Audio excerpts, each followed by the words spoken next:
These are the top 5 stocks to buy now, possibly. My name's Jake Invest. Please like and subscribe. Number 1 is Micron. So Micron has a 12-month forecast as the low of $56 and a high of $173, and it has an average of $104. I think that this company is a very good company. It could easily get to $100 a share because it has hit about $100 a share. This company is already extremely profitable. If you look at their financials, they have a revenue of $27 billion in 2021. Now they have made more than $27 billion at one point. It is a very solid company that makes money. So they have been profitable for the last 5 years, right? And then they had a few hiccups, one in 2012 and one in 2016.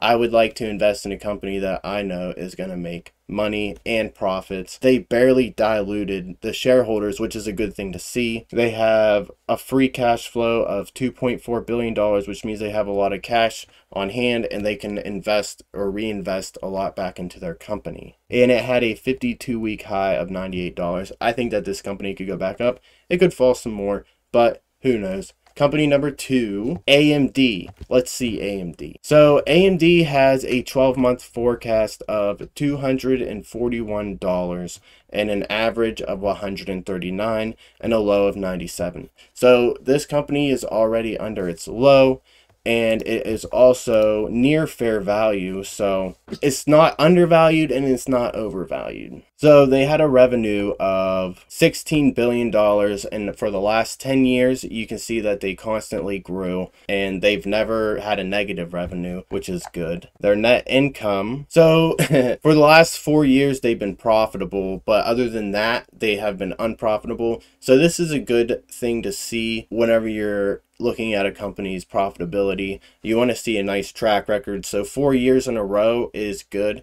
Now they could make less money this year because of the recession. Now I'm thinking that they will not become unprofitable. I think they're still going to make money. They just might not make as much money. Like they could make maybe 2 billion instead of 4 billion this year. So they do dilute their shareholders a little bit, but not very much, only by 1.2% in 2021 and a 7% in 2020. So that's not very good, but it's not that bad, right? I see like every company diluting their shareholders. So they have a positive free cash flow, which is good. Now I'm going to try and move on and get through this quickly so it's not such a long video. They have a PE of 32, which is all right. A price target of 139. I do think that it will get up there. AMD is a semiconductor company. They make RAM sticks, they make motherboards, they make processors, they make all kinds of stuff for computers. You can build a computer with AMD parts. You know, like they make everything. Nvidia makes just the graphics cards pretty much, but AMD makes all of it, including graphics cards, which are also really good graphics cards. I think AMD is gonna like really get up there. Number 3 is Meta, right? I know everybody hates Facebook or Meta now, but it could make you a lot of money because this company is like extremely profitable. So they have a high of 580, average of 301, and a low of 186. So it's already at its low in the 12-month forecast. There is only upside from here according to the predictions.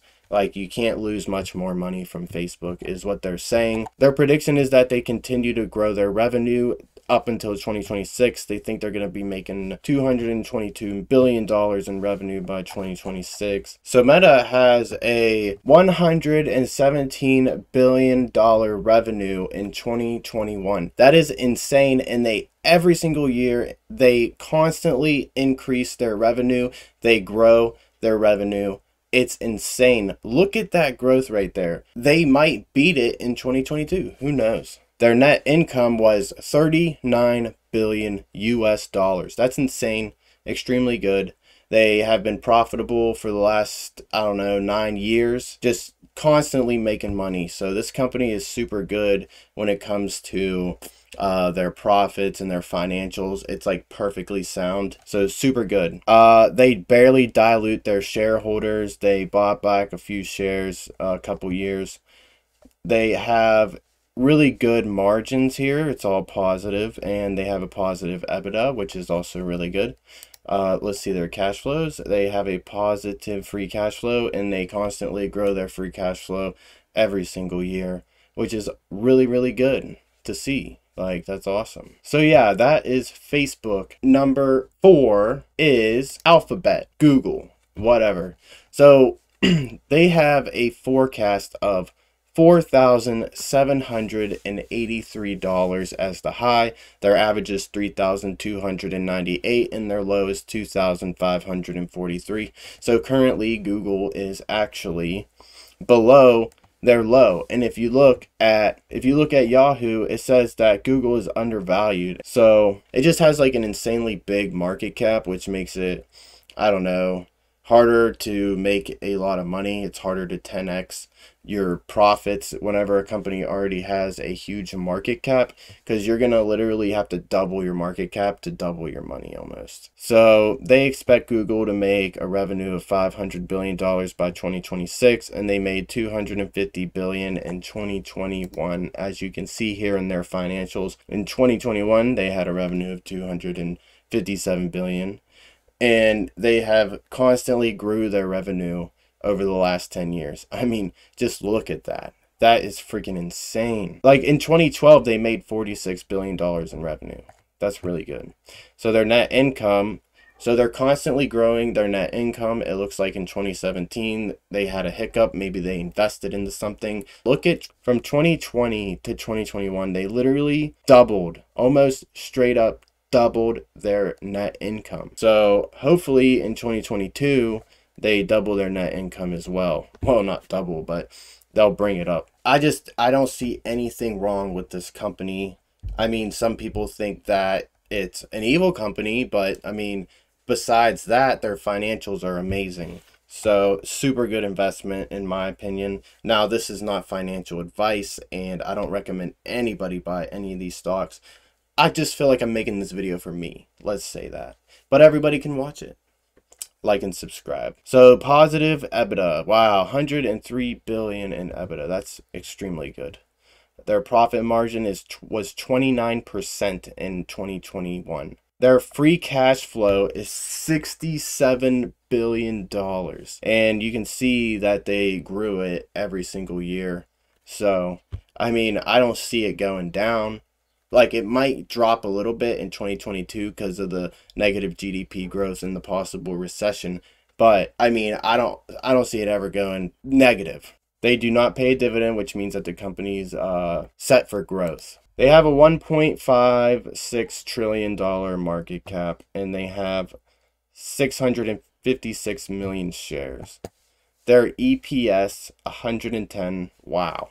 That's good. And their PE ratio is only 21. I think 21 is actually pretty low in the market that we have today, because normally the PE ratio is always like super high for growth stocks. So, I mean, right now this company is actually pretty undervalued, but I just feel like it's really overvalued. But for the profits and stuff it makes, it's pretty undervalued. You get what I'm saying? This company's gonna be making $1 trillion in revenue in one day.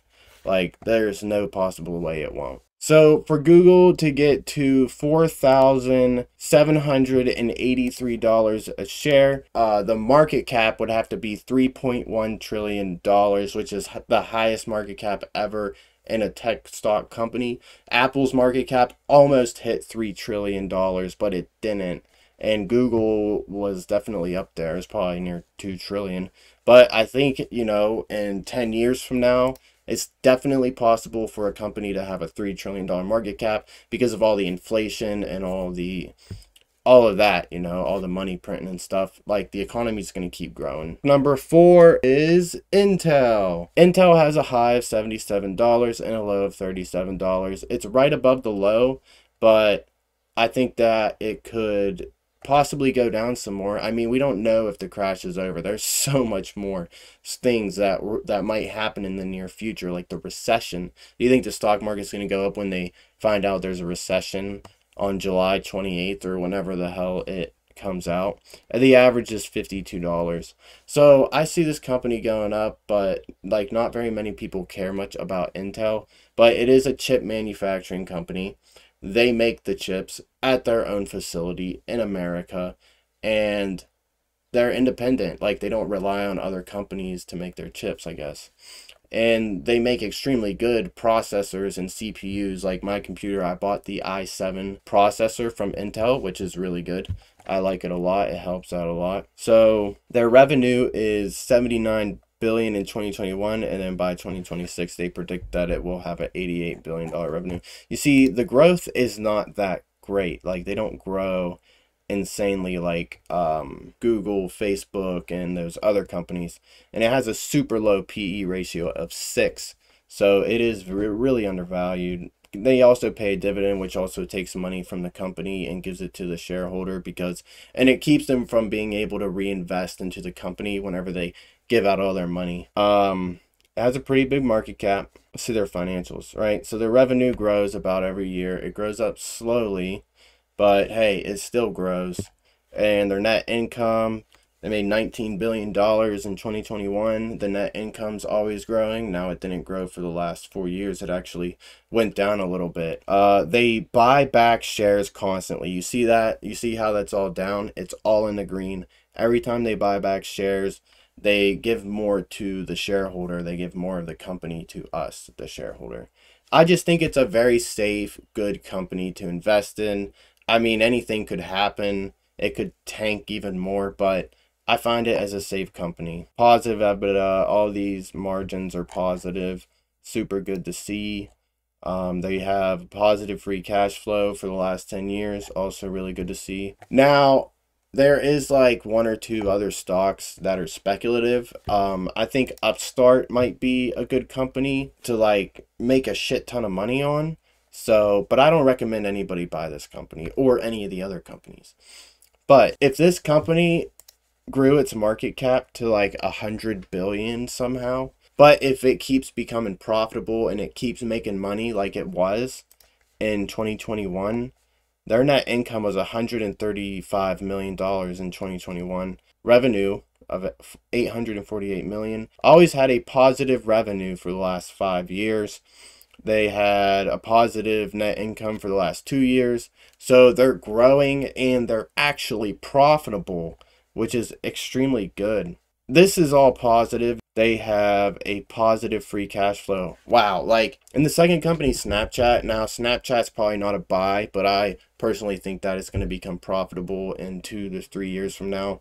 But hey, I mean, y'all could look into that. I'm only doing 5 stocks. This is our bonus stock number 6. So if this company somehow got to a market cap of 84 billion, so under $100 million market cap, it would be worth $1,000 a share. So all this company has to do is keep growing. That's why I like smaller market cap companies, because that's how you make a lot of money, is with smaller market caps.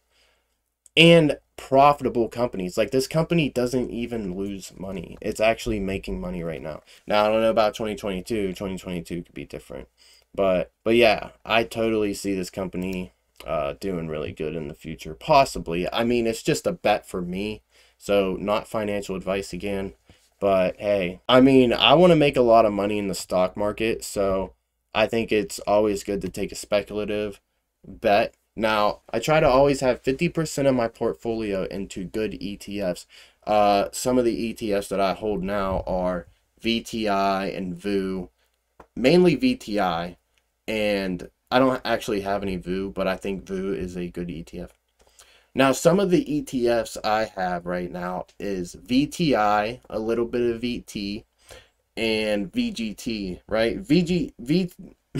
VTI is my biggest holding of ETFs, and I also have other Fidelity mutual fund index funds, or whatever they are. I quit buying them because I don't really want to buy those anymore. I want to put all my money into VTI, and then, I don't know, a little bit into VGT, because VGT is tech, and then VTI is the US stock market. So at least always try to have 50% of my money in good ETFs, because, you know, I gotta retire one day, but I also want to make money in stocks. So these are some good stocks to look into and are definitely considered a buy by analysts, except for Upstart. Upstart's a hold, MU is a buy, Meta's a buy, AMD is a buy. Google's a buy. Intel's a hold. Intel's a hold. So yeah, like I said, Intel's like not a company that's going to make you a bunch of money, so you got to be careful with that one. But hey, I hope that this video was good enough for y'all. Please like and subscribe. Thank you for watching this video. If you made it this far, you are awesome. Have a good night. Peace.